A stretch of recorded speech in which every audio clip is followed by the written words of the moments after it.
This is a download from Rutland Radio. Hello, and thank you for downloading the Rutland Radio podcast from rutlandradio.co.uk. This is where you can hear the best bits from the last week. My name's Ingrid Gardner and I'm a cardiac arrest survivor. My arrest was in October 2017.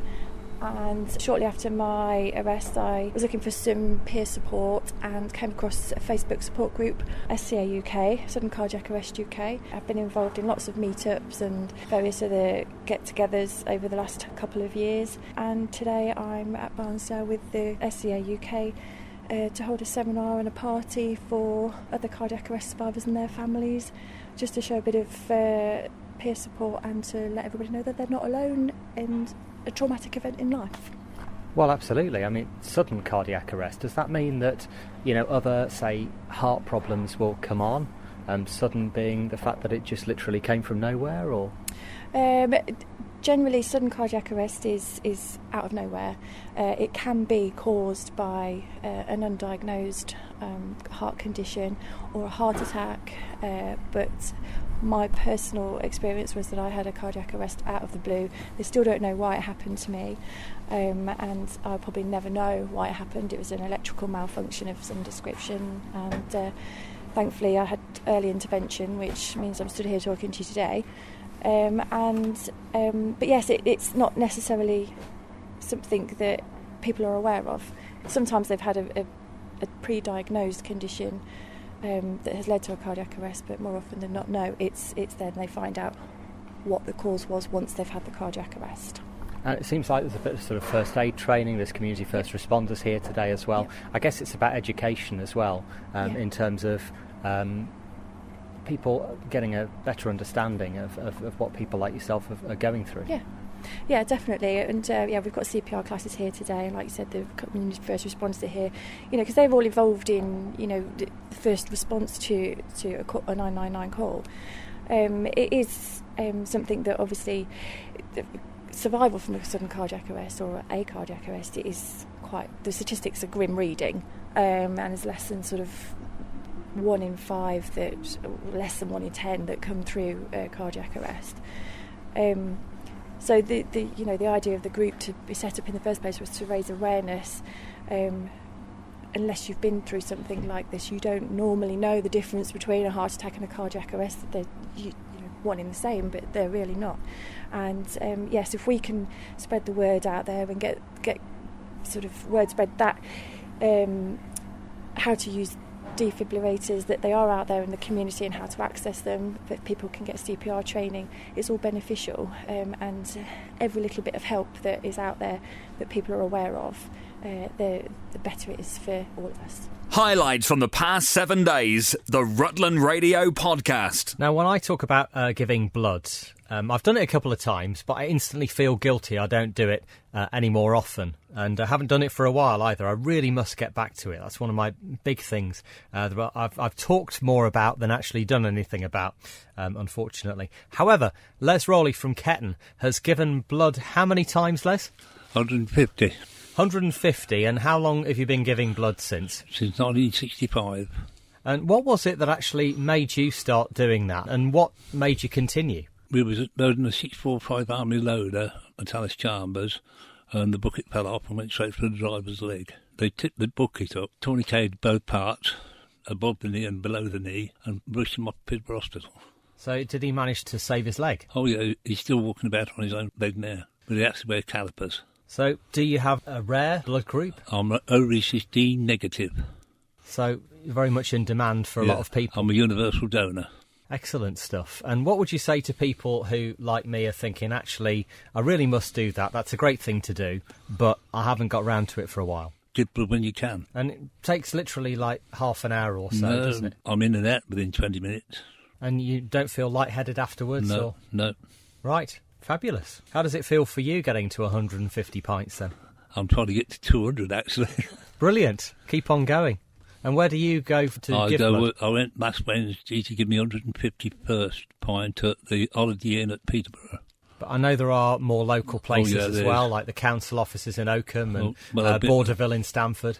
I've been to Oakham Primary School, I've been to the Rutland Showground. And if you sign up, they give you all this information, don't they? Oh, yeah. So, wow, it's just a great free gift, I suppose, isn't it, to is. people? Lovely. Well, thanks very much for popping in, and well done on making 150, and hopefully 200 is on the way at some point. Yep. How long do you think that'll take for you to get to? Till I'm in my 90s. Right, but you'll get there. I do it 4 times a year. Yeah. Rutland Radio. This year, for Ordnance Survey's National Get Outside Day, the wonderful Debbie North is heading out in her wheelchair around Rutland Water, where I grew up. Now, Rutland might be the smallest county in the land, but it's got some spectacular views. So if you're in a wheelchair, or you've got mobility issues, or you're on wheels, or you've got a buggy in tow, then sign up at the Outdoor Guide and join Debbie on a fantastic day. It's just a gentle stroll, and it's ideal for manual wheelchairs, for all types of wheelchairs. Am I right in thinking you're a wheelchair user yourself, so you know the challenges that there may be actually when it all gets a bit muddy or the incline is just too much, or... Things like stiles, lock gates, tracks that are too narrow, surfaces, if it's gravel surfaces. So I go around and I assess those kind of obstacles, and then I write a report on the walk so that people can look on the website and see for themselves the walk, and then they can make an informed decision as to whether their wheelchair is ideal for the walk that is there. And that's really the essence of the Outdoor Guide, isn't it? Making the outdoors accessible to as many people as you can. Absolutely. It's giving that information, and the thing is, we've become a trusted resource for everything to do with walking, and people are downloading our routes and going on their own adventures. But all the wheelchair ones are ones that I have done myself, so I know the routes. Rutland Water is so accessible for everyone, with a beautiful track all the way around. So the walk will be starting at Normanton Car Park, and we should be there for 10 o'clock. And then we're going to be walking right along the cycle track, right up to Barnsdale Lodge, who are then putting on a lovely lunch for us. It is all ability, and for that reason we've actually booked something called a Mobiloo that will be there, parked up at Barnsdale Lodge, which is a fully accessible toilet, wet room facility for people who need that changing facilities.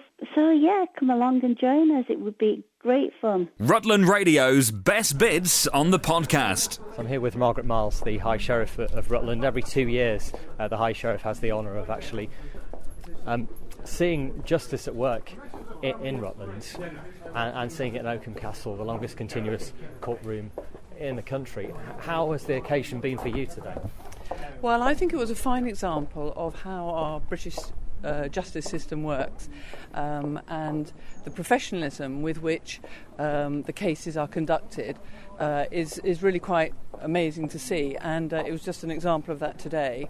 And it was a real honour to have our High Court judge here, Sir Jeremy Baker, who showed us how, listening very carefully, he was able to then give a very clear and fair judgment to our defendant. So it made you feel, it was ironically rather heartening to see how well we do look after our people. And with the service as well, there's the ceremonial side, which Rutland does as well as anyone else, if not better. I thought the service was fantastic. I've been to a few already, and I may be biased, but I thought it was brilliant, and it was particularly well made by some lovely music from Oakham School, from their choir and from their trumpeters. And to be able to see students from both Catmas College and also from Oakham School actually seeing justice in the county that they learn in is such a rare thing. Indeed, and it was a real pleasure to be able to invite them from 6 of the different schools in the county, and I hope that it will encourage many of them to take up some role in the legal profession. Rutland Radio. I'm Willie Bark, and I'm the Police and Crime Commissioner for Leicester, Leicestershire and Rutland. And first of all, how did this afternoon come about in terms of your tour of South Rutland? Well, I like to do patch walks and go to various parts of this large area, very diverse area.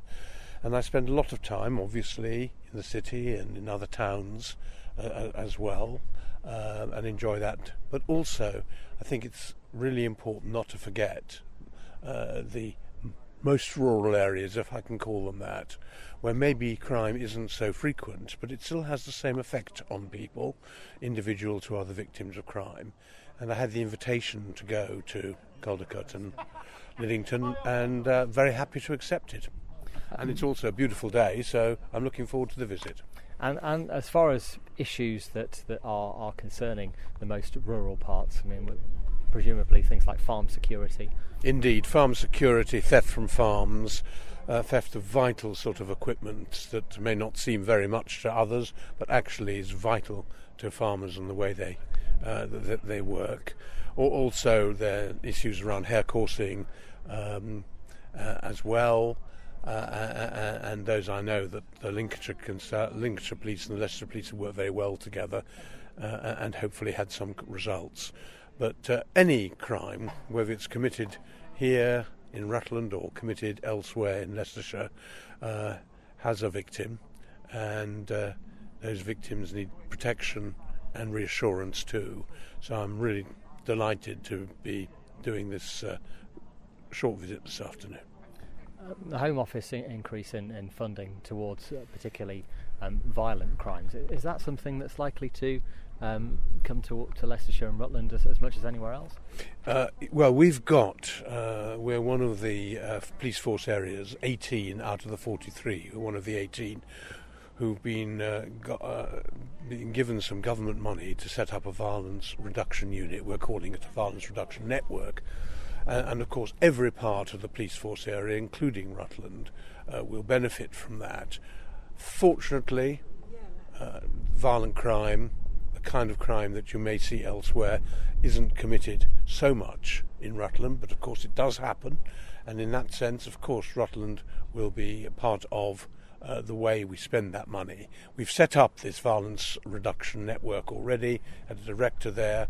What we're trying to do is to stop gangs, in particular young people, from committing serious violence, trying to find other ways of dealing with knife crime, for example.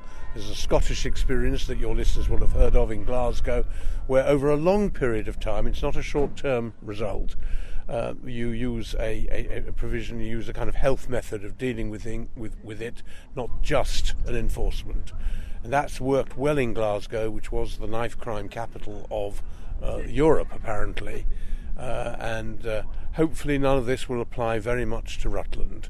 But I'm always conscious that I'm privileged to be the police commissioner for both Leicester, Leicestershire, and of course Rutland too. So I'm coming back next week, actually, to spend some time with the safety partnership, Community Safety Partnership here in Rutland, and undoubtedly we'll be talking about that too.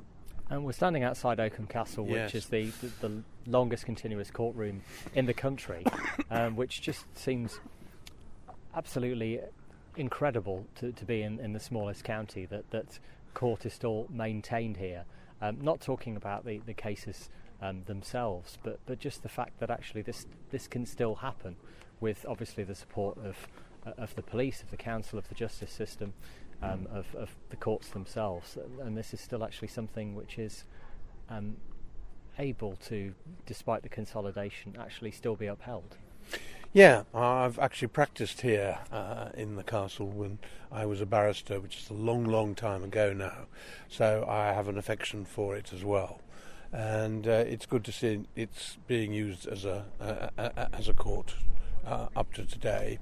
And I know it's a big day for when the High Court judge comes to Oakham Castle, and today is no exception. It's more or less everything, really. Just two other things, actually. Yeah. Firstly, how obviously resources are stretched within Leicestershire and Rutland, as they are all over the country. How are things at the moment in terms of funding and the allocation of officers? Are you still pressuring the government for more? Yes, we're still pressurising the government. Two things to say. Firstly, before the recent government announcements, we'd been allowed to put up our the council tax, and I'd done that by the maximum, and also used reserves in order that we would have 107 new police officers by June 2020. I'm proud of that, and that's happening now. And then, of course, we've now the promise of the 20,000 national new police officers. That won't actually, I'm afraid, quite make up for those that have been lost in the cuts during from 2010 on.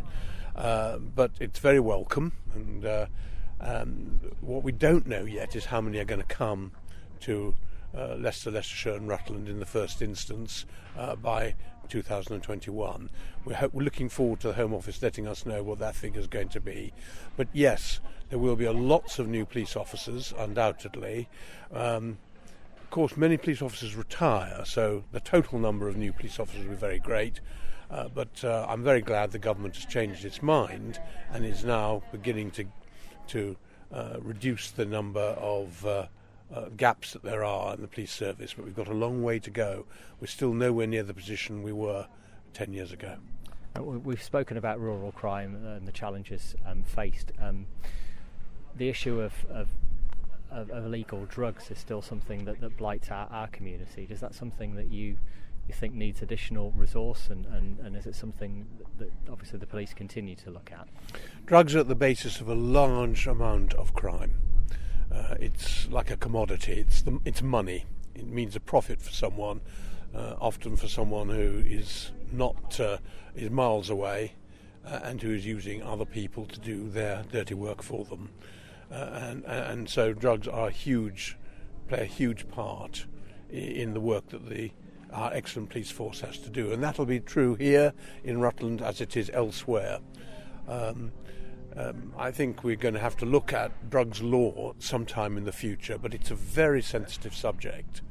But there is no doubt at the moment that people's lives are being lost, and that people's lives are being ruined by the way in which people are using drugs, and are supplying drugs to others.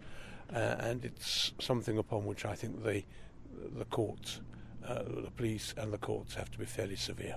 The weekly Rutland Radio podcast. It is. One of our church wardens 10 years ago went to a last night of the Proms event. He started thinking after a few successful concerts we've had in church, particularly the one for Remembrance Sunday last year, and thought, wouldn't it be great to bring a really good quality event to the town and to have a last night of the Proms. From then he's spoken to the organist, and after that a whole team of people together and trying to get some music that represents all sorts of different styles and people's tastes, and of course finishing with the good old rousing favourites from last night of the Proms. Yeah, talking of the lineup that you've got, actually, there's some fantastic people in there, everything from a soprano to a Scottish piper, to the Uppingham School Jazz Orchestra as well.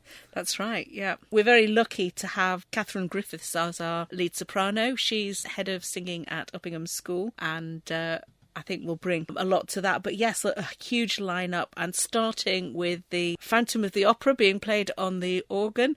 Sounds fabulous. They were practising it last Sunday. I can imagine that, actually, because of course it is an organ intro, isn't it? It's absolutely fantastic. I happened to be in the vestry, which was behind the organ, and kind of came out holding my ears because it was just amazing. Yeah. But what a great start. And 9.5 a cappella ensemble as well, also part of this. Now, This is a fundraiser for the church as well. It is, yes. So yes. What currently are you raising funds for particularly? Doing a lot of outreach. We've just employed a youth and children's worker, Natalie, who's started working with us. So it's really kind of trying to fund our outreach work. That's something additional for the town as well, because I think youth provision has kind of gone down a little bit in terms of resources over the last few years for Uppingham. Yes, that's right. I'm not sure that there are any youth groups. There's the youth theatre, and there's a few things around, dance lessons and karate and all of those kind of things.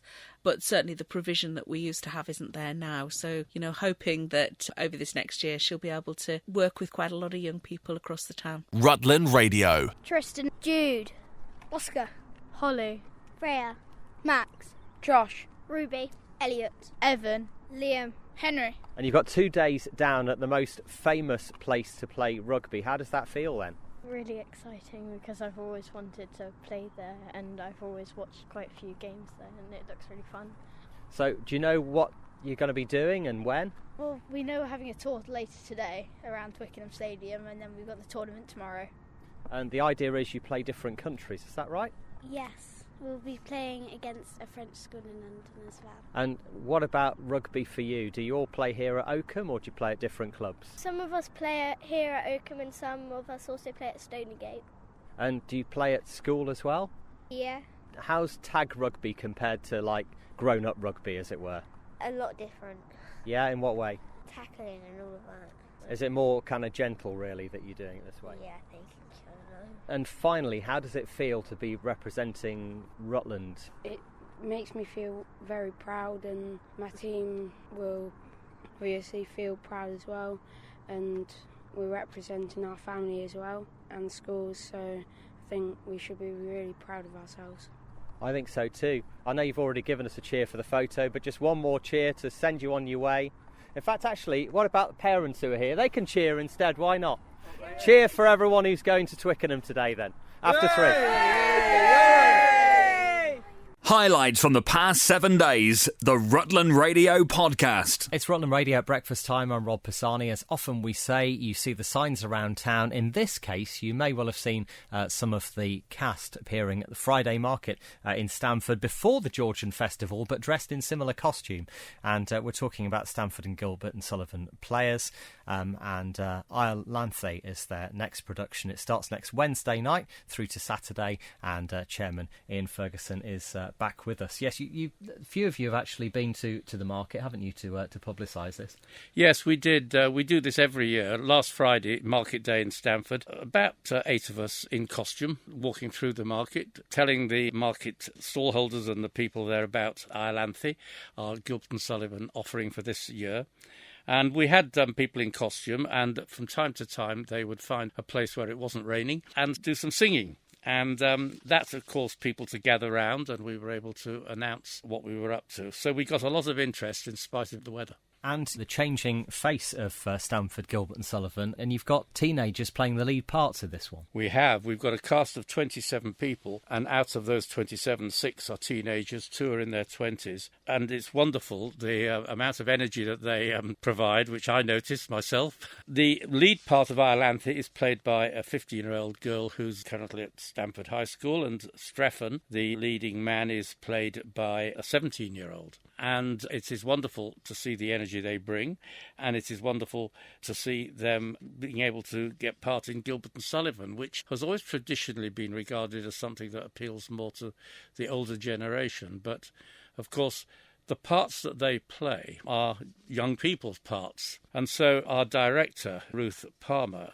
has prided herself quite rightly in saying that all the 12 principals are just about cast at the right age, which is something we can very rarely do in the world of Gilbert and Sullivan. And as always, live orchestra, live music as part of this, and at the heart of it as well. And we're talking about something that has a musical soundtrack all the way through.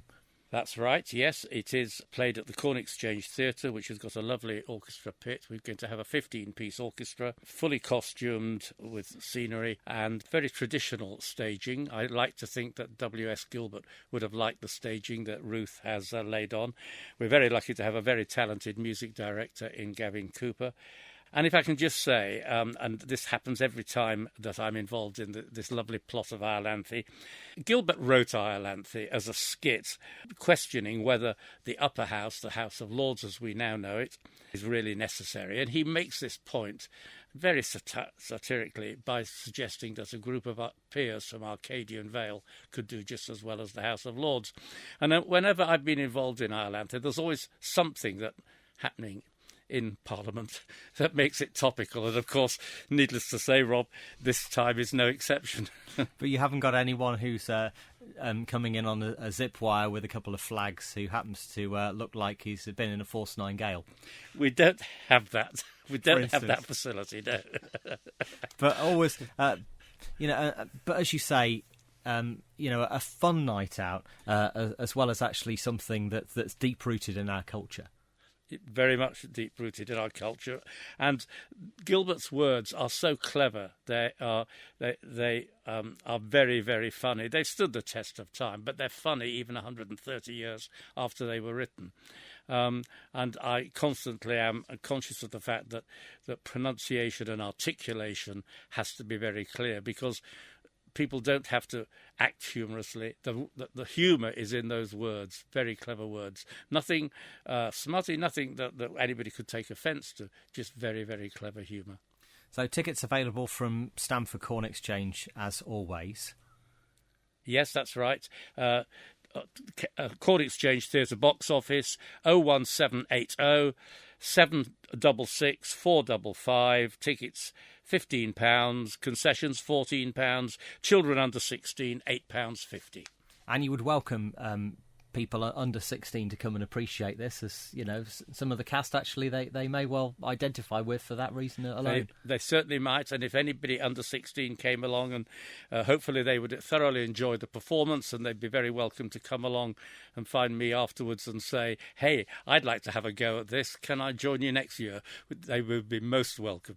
That's Iolanthe with Stamford, Gilbert and Sullivan players. It starts next Wednesday, the 9th of October, through to Saturday, the 12th. And it's 7:30 nightly. But on the Saturday night, in common with a lot of weekend performances at the Corn Exchange, slightly earlier at 6. Do you have a matinee or? No, we don't. So that on the Saturday, it's just one performance starting at 6, which we've done for the last 2 years, and we've found that actually quite successful. People seem to like that. Excellent, Ian Ferguson. Always good to see you. Thanks very much for joining us on Rutland Radio.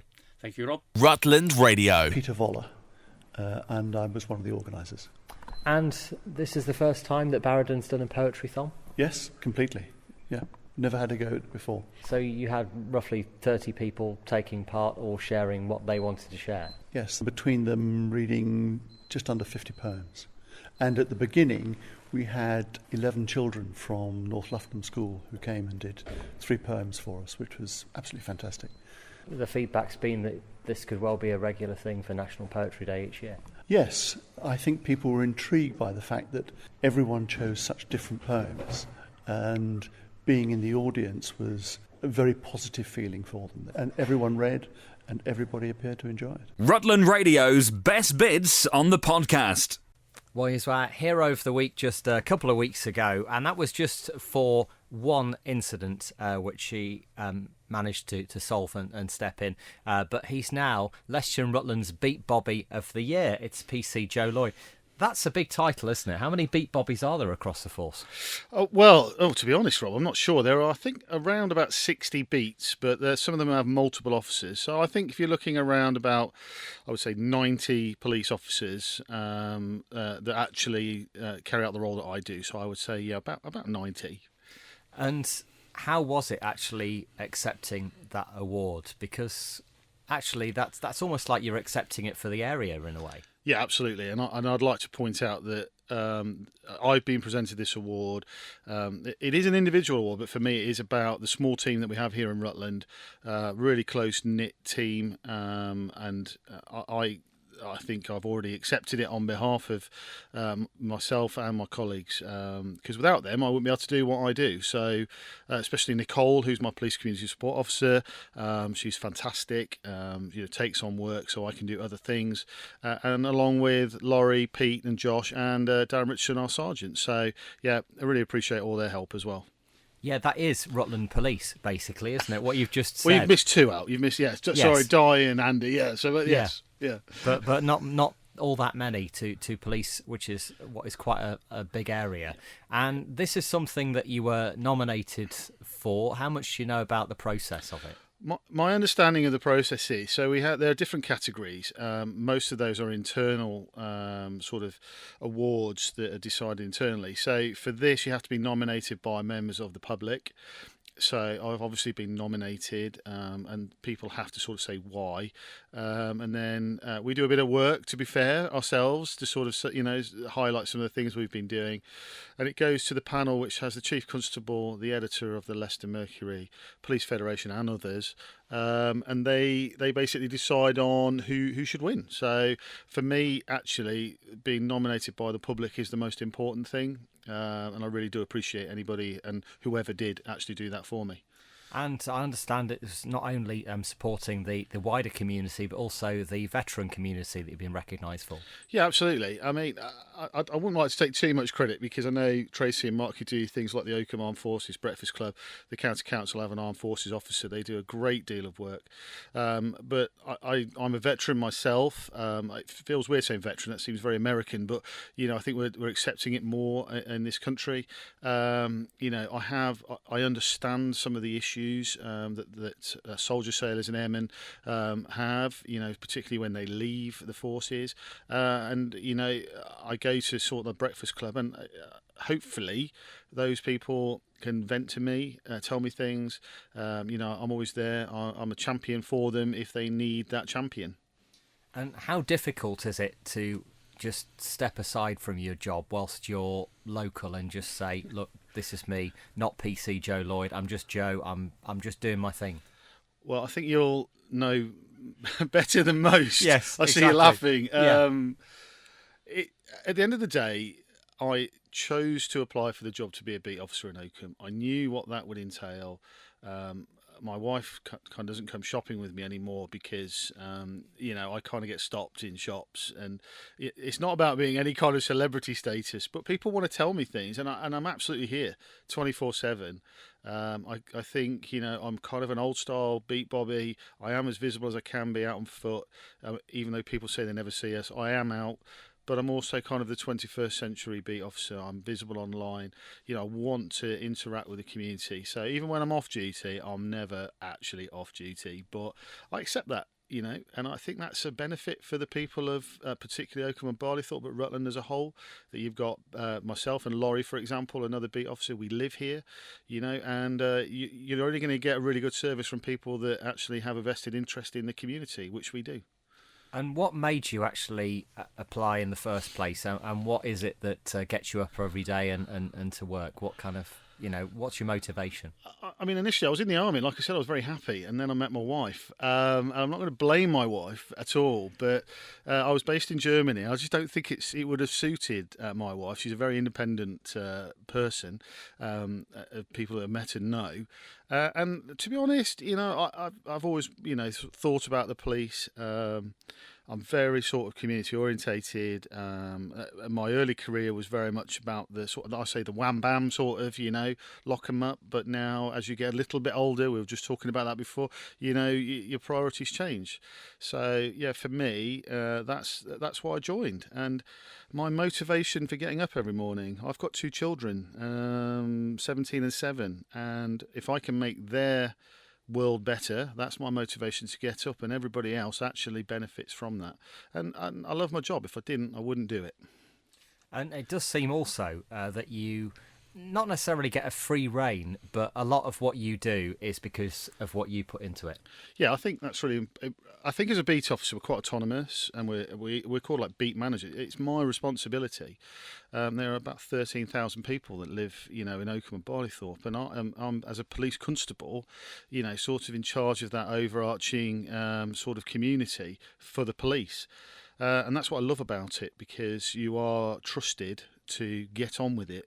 And, obviously, I'm not saying they're targets, but you have to show that you're doing the work. And I think, speaking to the Chief Constable last night, the Deputy Chief Constable, they know what I do. And I think that's really important, because we are, like we said before, we're a small part of Leicestershire Police, and we're right out on a limb here. There's not a lot coming, and that's what I actually enjoy about it. Well, congratulations from all of us at Rutland Radio. You'd be our winner as well. Thank you, mate. I appreciate Certainly for it. Oakham and Barleythorpe, and the rest of them are pretty good as well. They are fantastic. Yes. Thank you very much for coming in and chatting to us about it. Rutland Radio. So, David, this is new for this season then, Oakham United Women's? Yeah, it is, yeah. So we got contacted beginning of the year, probably February, March, to see if we were interested in starting up a women's team, because we used to do one for Royce Rangers, and it kind of folded a couple of years ago because we just couldn't get the players. And then they contacted us to see if we'd be interested in starting it up again. And Natalie, my daughter, has always played football, and she was keen to get it going. So we went and had a meeting with them, and it sort of progressed from there. There's obviously demand then for women's football in Oakham and the surrounding area. Yeah, we've managed to get a squad of about 22 at the moment, so there is a lot of players. I think the Women's World Cup definitely helped. to get women into football again. So you play in the Leicestershire Women's League, is that right? Yeah, Leicestershire and Rutland League, so it's over at Desford, areas like that over at Leicester. It's a good league. We're quite surprised how well it's taken on. I think Oakham United, having the facilities it's got, has attracted people and players, and when they come and see what we've got and what the pitches and that are like, it seems to be progressing really well. Is there enough interest kind of county-wide to actually get games every week then? Yeah, so we've got quite a few games coming up. There's about 10 teams in the league, so we play each team twice or 3 times, so we do have enough, and there's a few cup games as well. What day of the week do you generally play? Sunday? Yeah, so kick-off is on a Sunday. This week we're at home against Hinckley, so it's 2 o'clock at Oakham United this week. And then training, it used to be at Oakham United's ground, but because of the weather, they can't always play on the pitch, so now it's at Catmus, which is 6:30 till 7:30 on a Thursday evening. So how's it going so far then, in terms of their performance?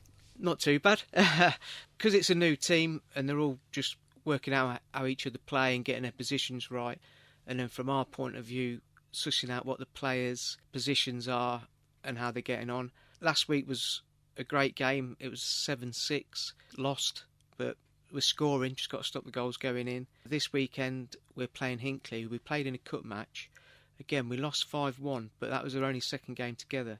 This time they're a lot more structured, a lot more ready for it, and hoping to get the first win this weekend. Fabulous stuff. So people can come and see you at Lonsdale Meadow, 2 o'clock tomorrow afternoon. Yeah. And if people would actually like to join the team, minimum age 18? It's 16 plus. Mm-hmm. Just contact Oakham United. It's got the website info, and then they'll put them in touch with myself or Ricky Dryland, who helps coach as well. There's also some younger girls' teams being picked up as well. They've got under 13s and under 12s, and the coach and manager is Joanne Armstrong, and Gary Munton helps coach them as well. They train at Catmus as well, 6 till 7. Again, but if there's any young girls that are interested in playing, just contact the club and they'll put them in the right direction. Brilliant stuff. Well, David and Natalie, thanks very much for joining us on Rutland Radio. Good luck for tomorrow. And hopefully we can get some more players and some more support for Oakham United women's and the younger ones as well. Brilliant. Thank you very much. The weekly Rutland Radio podcast. So I'm with Grzegorz from Poland. Grzegorz, why are you here today? Because I interested in traditional orchards. You're interested in traditional orchards, but you're also a bit of an expert. You've done a lot of research into all the varieties of tree fruit as well, haven't you? I am pomologist, specialist to identification and propagation old varieties. I looking in Poland old varieties is traditional orchards and propagation old varieties to new traditional orchards. Wow. And you'll be sharing your knowledge at 12:30, won't you, at the Stamford Arts Centre today with your talk. Is that right? Yes. Thank you so much for talking to us. Okay. So I'm at the Stamford Arts Centre. It's Apple Day here, and I'm just with Enzo from Stamford. Enzo, what are you doing today? We're colouring an apple, and then someone is going to glue it and then put it on a juice box. So you're making a label. You've made this lovely label for your bottle, and then are you going to try some apple juice in a bit? Yes. It's going to be really nice. Was it good? Yeah. So I'm in Stamford, Rob. I'm at St George's Square. I'm having a go at apple pressing. I'm with Linda from SCOG, which is the Stamford Community Orchard Group, and she's going to take me through the process to get the apple juice. So what do we need to do first, Linda? Chop the apples up a little bit first, just to make it easier then to put them into the barrel, bash them to make a bit of a mush. It's easier then to put them into the press. You'll get more juice out of it that way. So then we load the press up, keep turning the screw at the top, then the juice will run out into the tray round the edge there and then into the container there. The colour looks a little bit unappetising, but the flavour is really good, regardless of what apples you use. I mean, we've got a mixture here. We've got cooking apples, eating apples, but it all tastes really nice. And when this press starts, what did you say a second ago? When this press starts screaming... Yes. You know the apples are ready. Yes. Right. Yeah. Shall we have a taste then? Are we ready for a taste? Yep, let's get you a beaker. Oh, lovely. One step ahead. That's very good. It's very sweet. It's very nice. It is. Yes. Yeah, that's lovely. I like even that. Though the majority of what we've used are actually cooking apples. You have to convince people, though, because of the colour of it. Well, it's got no artificial additives or preservatives or colourings. I can see it's 100% natural and it tastes very good. Thank you so much. That's right. You're welcome. Well, that's it for this week's Rutland Radio podcast. If you have any comments, you can email us via the website rutlandradio.co.uk, and we'll have a new version on our website from Monday. This is a download from Rutland Radio. For more information, go to rutlandradio.co.uk. This is a download from Rutland Radio. Hello, and thank you for downloading the Rutland Radio podcast from rutlandradio.co.uk. This is where you can hear the best bits from the last week. It's Rutland Radio Breakfast Time. I'm Rob Pisani. Did you know the weekend before last, Rutland was flying the flag for sailing? And it wasn't just Oakham School. It wasn't just Stamford School. It was Catmus College. It was a multi-school team for Rutland who actually crowned the winners of the British Youth Sailing Under-19 Team Racing Championships. Nick Neve coaches them all. Nick, how amazing is that to, bring all the schools together for sailing? Because we do think, of some of the schools actually, having this as part of their curriculum, but some missing out. But that's clearly not true. It's great bringing all the schools together, but I want to add that there are also children who are coached by their parents. So there's a group of parents who call their Sailors Hydra, and it's open to anyone who's just keen and enthusiastic, join in.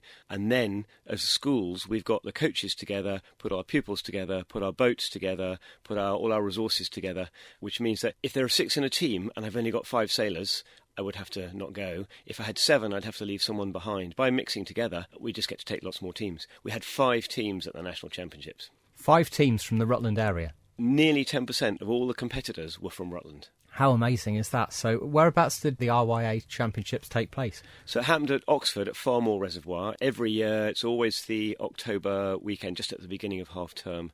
And that's where we went, stay in their local hotel, have an amazing time. And as far as the championship, was it a close-run thing?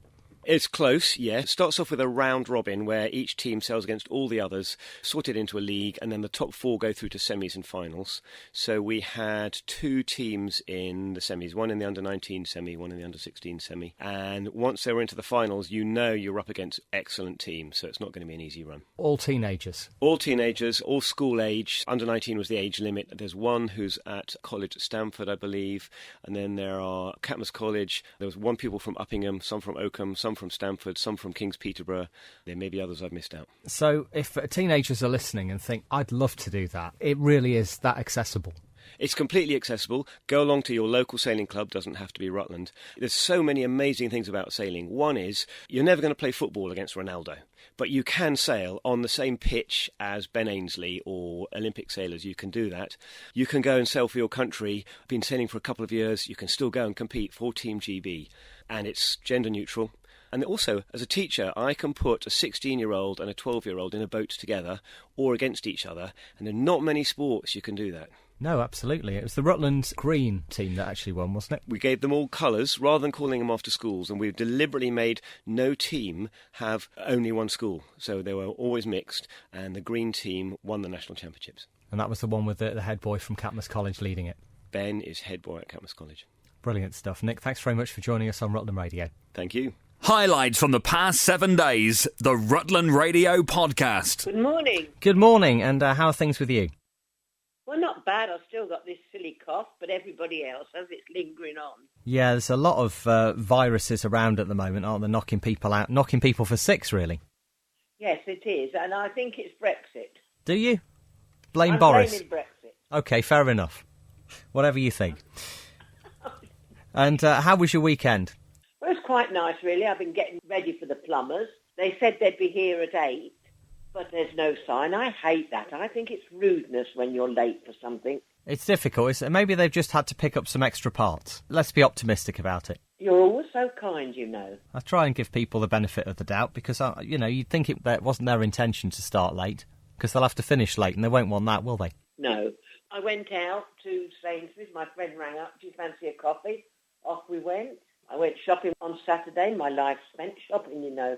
But I don't really buy anything. I just go with them and meander around. Had a bacon sandwich in Sainsbury's. Absolutely beautiful, their bacon sandwiches. And I've just been watching the leaves swinging and changing colour, and it's a big week for me this week. I'm having special visitors. Are you? What, royal visit of some kind? Well, one of them thinks she's a queen, I think. Right. They're not coming from the other side of the world, are they? Yes, I know. and my beloved grandson. Excellent stuff. Well, my other grandson's got his masters with distinction. So it's been quite a week. Yeah, absolutely. It's lovely to celebrate success, isn't it? It is, and everybody's beginning to wrap up, and the leaves are changing, and we're almost nestling down ready for Christmas, I think. It's funny. It does seem as though Christmas talking about it early, is more acceptable this year, or is it just me? No, it's more acceptable. I think we've had such an unsettling time that it's nice to have something that's permanently there. Well, thank you very much for joining us. Good luck on the heating. Hope it all goes to plan. Are they just there today? Well, look, one hopes so, but sometimes it takes a bit longer. They're changing all the radiators as well. And you're going to be able to keep warm whilst this is going on? Well, I've got a hot water bottle, but I don't know if they turn the water off, do they? I guess they'll have to at some point, but very best of luck with it. I'm sure they'll do it as quickly as they can when they get there. I've got my soup in a flask. OK. Bye then. Bye. Rutland Radio. I'm Cheryl Joyce and I'm Recreation Ranger for Forestry England. And we're literally about to plant a tree here at the Fine Shade Woods car park. So the holes have been pre-dug by the borer, so the spade just kind of tidying up a bit? Yes, the holes are sort of different depths, we're not quite sure. So what we're doing is breaking up the soil a bit at the bottom of the hole. Then if you'd like to place the pot in the hole, we can see whether it's too deep or whether it's absolutely. too shallow. So we want a nice sort of bed for the roots to go in. I would say that looks, that's pretty good. Yeah, that's about right, isn't it? So, and what tree is this? This is a tulip tree. Is it the shape of the leaves, or? Yeah, the leaves look like tulips, and we're exploring possibilities of what trees are going to be working better with climate change, because unfortunately a lot of our native trees are succumbing to diseases, and we're having to sort of find other ones that we know are going to be all right for now anyway. And tulip tree, it looks quite good, so it's kind of like an experiment, but also they look really pretty. And because it's a car park and it's not in the actual wood itself, we wanted some really nice trees that are going to provide autumn colour and just really make an impact and make the car park look much nicer. So. And I know there's a whole load of people helping out on this project today, which you've kind of headed up. That's right, yeah. The volunteers are just amazing. We've got a group of MasterCard volunteers. They get so many days a year, and they've come to us before. And it's fantastic because normally we're cutting things down because we have to cut back things that are overgrown. But today's complete reverse. We're actually putting something really positive in. And then we've got a nice big group of our own volunteers that come every couple of weeks and do any job I ask them to do. And they just put in the work for nothing, and they're absolutely amazing. They seem to get so much out of just putting something back. And I think today in particular is great because you can literally see what you've done straight away, and they can come back and visit the trees they planted and see how they're getting on. Excellent. So it's literally just a case now of taking the pot off, kind of seating the tree and then putting the soil back and sort of pressing it down a bit, and then job done. Rutland Radio's best bits on the podcast. Yeah, my name's Scott Martin. I'm the forester for this area. And we're here at the Fine Shade Woods main car park. People would have noticed a massive change, dramatic change over the last few months. It's incredibly light. It was incredibly sparse, and you're kind of redressing that from today. Yes, we took the decision to remove the trees for predominantly health and safety reasons. The trees were Corsican pine, and they were suffering from a disease called Dothystroma, needle blight, and it basically affects the tree's growth rate. They grow straight up, but they don't put any girth on, which makes them ultimately unstable and susceptible to wind blow. So before they actually got to that stage and we made it dangerous for people, we decided to take them out. Another motivating reason was the fact that it was an existing stand of trees that a car park had been put into. So then we have problems with root compaction, with cars driving right up to trees, and then that kills the roots on one side. Again, it makes them more unstable. So we've cleared it all, start afresh, and because the car park is now already existing, when we put the trees in, the roots won't actually go under where the soil's already compacted because of the cars, so they'll be a lot more stable. So we took the opportunity also to change the species. So thinking about climate change and pests and diseases, we're looking for species that will grow in a warmer or a drier climate. and with it being a car park and sort of amenity, not straight forestry, we're also looking for something that's got a bit of colour as well. We've gone for sycamore, we've got some red maples in as well, we've got some ginkgos and some tulip trees. We've also got a couple of holm oaks or evergreen oaks, and we've got some monkey puzzles as well. Now, some of those would be familiar to people in their own gardens. They're reasonably, I suppose, medium growers, you'd think. Yeah. We don't want things that are going to grow.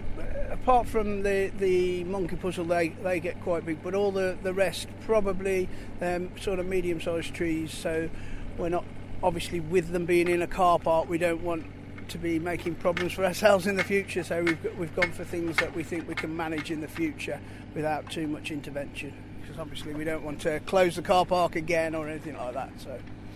So we're kind of midway through the tree planting day, and you've made great progress so far, thanks to the beautiful sunshine that we got here. Yes, and thanks mainly to our brilliant band of volunteers. We've got regular volunteers that come and help out with numerous jobs on a weekly basis, and so they're here. And we've also got a corporate group here today giving us a hand, and then obviously our own staff. So we've got a contractor digging all the holes with a borer, so that makes it go a little bit quicker. Oh wow, that is good. I was wondering which bit I was actually going to have to do, and I was thinking digging the hole sometimes can be a bit of a challenge, can't it? Takes a while. Not with one of those though, that corkscrew there. And we're on very heavy clay soils here, so it would have been difficult to dig by hand. So he's putting the holes in, and then we're going and planting the trees in the holes, which makes life a little bit easier. Doesn't it just? So how many trees are you hoping to put in then today? So we've got 160 trees going in today. As you can see, they're making great strides through it, so we're probably about 3/4 of the way through. It's looking really good.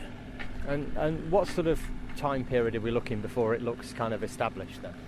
So I would expect the trees obviously won't do much growing over the winter period, but from next spring the roots should start developing into the ground, and then maybe the season after that the trees should really start flourishing. I mean a couple of years and it'll look a lot different to it does today. I mean, depending on the species of the tree, to get to full size we're talking 40, 60, maybe 80 years. Depending on the species, but yeah, it's a long-term project. Rutland Radio. Thank you very much for inviting me today to mark the installation of the 60th defibrillator by the Karen Ball Fund. Today's installation is a testament to the old adage, from little acorns mighty oaks can grow. And the fund was established following Karen's death, and when her parents asked for donations from her funeral to go to the local GP surgery to support the purchase of equipment that was not available from the NHS at the time.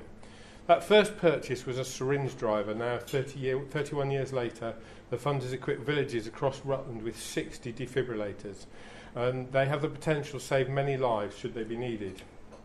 And Rutland is very appreciative of the hard work that goes into this, and you've quietly got on and delivered it, which is just something fantastic, and you should be very proud of what you've achieved. Defibrillators do save lives, and it's essential that when someone has a cardiac arrest that one is found quickly. For every minute it takes a defibrillator to reach someone and deliver a shot, the chance of their survival decreases or reduces by 10%, according to the British Heart Foundation. So I'd like to take this opportunity to personally thank Karen's family for the work that they have done to empower and equip our residents in able to respond quickly to a cardiac arrest. And from their own sadness, they have put in place measures that have saved many other families from suffering. Thank you very much. Thank you. The weekly Rutland Radio podcast. I'm Jim Bolton, and I'm chairman of the Karen Ball Fund. Last time we met for the Karen Ball Fund, there was a 5 and a 0 outside the Linden Visitor Centre. 50 defibrillators, which must have made a huge difference to Rutland. You're on to 60 already, and I'm sure that's only a year since we last met. It is, and I think the publicity we got from our 50 encouraged other villages and towns to sort of apply to the Karen Ball Fund for defibrillators, and in fact the work still goes on. The 60th one has now been in place probably a couple of weeks or more, and we already have more requests.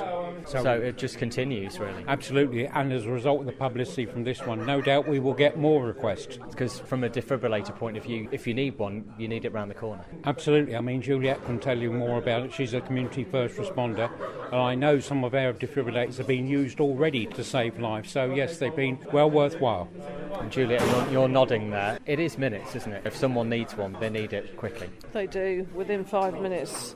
If you phone the ambulance service, if you need help, then a first responder could be on their way. They will tell you the code for the defibrillator over the phone, and the defibrillator will help you actually use it. It'll talk to you. Yeah, to members of the public, because of course as responders we carry our own defibs. But yes, for the members of the public, the defibs now are clever technology. They talk to you and they tell you exactly what to do, as well as the call takers at the end of the line when you dial 999. Highlights from the past 7 days, the Rutland Radio Podcast. Alan Birchinall, better known as Birchie, and the club ambassador at Leicester City Football Club. And here with the 60th defib from the Karen Ball Fund, defibrillators mean a lot to you. Saved your life. Saved my life, yes. Just over 2 years ago, I was at a function at the Tigers, actually, the Leicester Mercury Sports Awards. I'd already given one award away, and I was asked to do 2 awards, actually.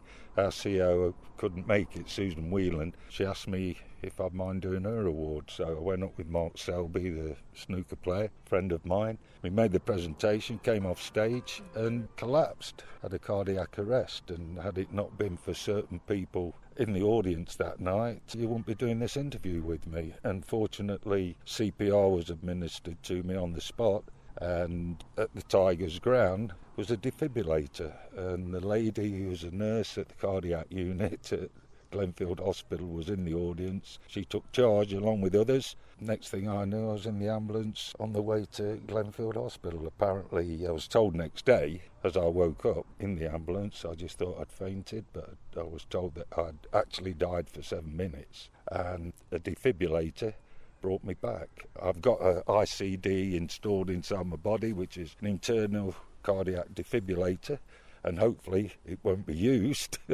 But a very lucky man. Ironically, for over 7-8 years, I've been campaigning to get defibrillators in and around Leicester, Leicestershire and Rutland at schools and everything. And there is talk about the one that saved me was one of the ones that we'd raised the money for. And, there's so many different things.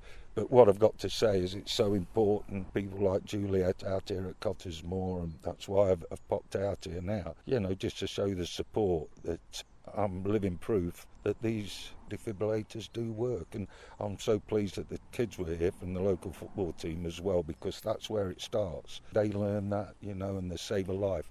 At the moment, I think the average cardiac arrest is 1 in 10. If you think 100 people but 90 don't make it, we want to increase that. We're increasing defibrillators all over the country, especially in this county and Leicestershire and the city of Leicester. And when Juliet asked me if I could come out, I'm only too pleased to come out and just try and push how important it is. I do go on a bit, don't I? No, you said an awful lot there that means a lot to a lot of people. And actually, as you say, seeing Cottesmore here, the lads who are on the autumn half-term club, and seeing that side of it. But from a Leicester City point of view, obviously Rutland, gives you a lot of support. There's a lot of people from here who go to the King Power and actually see the incredible performances that Leicester City have had. How do you think things are going so far, and for the rest of the season? How would you? It's been brilliant so far. Brendan's come in, fresh ideas. He's got some brilliant talent to work with. It's probably the best talent in my time. I've been involved as a player behind the scenes for over 40 odd years, and I would think the talent he's got to work with, and he's a top manager and that. And I've seen some of the lads out here this afternoon in the City shirts. I've seen a couple of other shirts as well, but I'll let them off there, but mainly lots of City supporters and that, and we intend to try and give them as much attractive football as we can. And where we are this season, we've got off to a great start. It's a long season, but hopefully if we can stay where we are, we'll be a very happy club. Rutland means a lot to you as well. Well, I've been over here a few times. As soon as you come through, I came through Melton Mowbray that way to to be in Cottesmore today, and I used to work up the road not too far from here, combining my football business with my footwear business. I wasn't always full-time at the football club, but about 10-15 years ago I used to come through Cottesmore, and how beautiful it is. I forgot how beautiful it is, the stonework. When I entered the village, I just thought, oh, it must be lovely to be able to live here, and also like the look of the pubs as well. That could be a big draw for me, the pubs, but seriously, no, it's bring back memories, and that when Juliet asked me if I'd come out and do this, it's a pleasure just to, as I say, finally to enhance what we're about. Defibrillations, get them everywhere, and they save lives. Rutland Radio. So this Sunday is the Rutland Food and Drink Festival that Karen and Acton organises. How is it you managed to put the weather each time? I don't know. I think I must be very lucky. I must have been a good girl in the previous life, mustn't I? 100 odd stalls, and they're everywhere in town, basically. Tell us exactly where. Okay, they're in the Oakham Castle, in Oakham Castle grounds, along Mill Street, in the marketplace, and on the High Street up to Church Street, so just outside Victoria Hall. And when we say food and drink, we've got local people coming, such as Hambleton Bakery, we've got the Wheat Sheaf at Langham, we've got local traders supporting it, such as Kavanagh's. We've got Kavanagh's involved, we've got Hambleton's Butchers, they're opening up, we've got the Brew and Roast opening up in Knight's Yard, and we've got Nelson's Butchers, they're having a stall on the High Street, to name but a few, yeah. Most of the shops in Crowns Walk are opening, and we've also got a lot of local traders having stalls on the market itself. Fabulous, and free. 5 hours of free. Free parking, free entry, but obviously you have to pay for your purchases. So that's the Rutland Food and Drink Festival. It's 10 till 3 this Sunday, all around Oakham.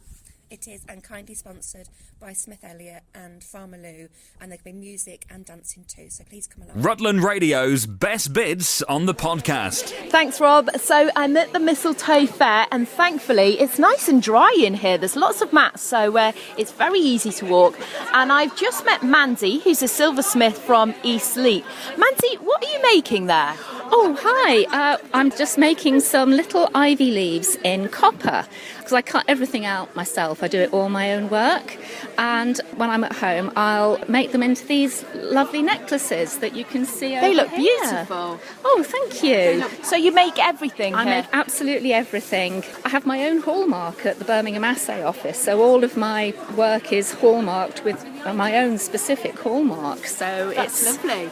So yeah, I really enjoy doing all of this. I like meeting people at the shows and talking to them, and I hope to see people. Yeah. So if you want something personalised and very unique, make sure you get down here because there's some absolute gems down here. Rutland Radio. Lots of lovely things here at the Mistletoe Fair. I'm going to be very poor by the end of the day. I'm just with Helen from Peterborough.